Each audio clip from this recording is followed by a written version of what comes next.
Kuringana na family iyo maragurite mucere ucio duka-ini mwena wa Kitengera na thutha wa kuria githari kiu marajia kugumirwo ni mathina matiganite kuria thutha mutheri marahithukire mucere ucio wina utiganu munene na uria ungi makiuga waya gukorwo ndukinyanire ikiro.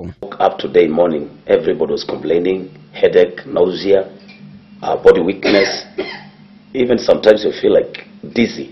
I was able to squeeze the rice and funny enough it was creating some balls that are vibrating when you hit them on the floor. They are just jumping like rubber, and it was a greatest concern for our health and lives here.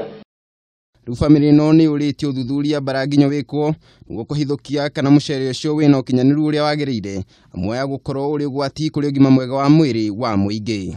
I want to urge and request the government if they can intervene urgently, because this could be something that has been eaten by so many Kenyans without knowing.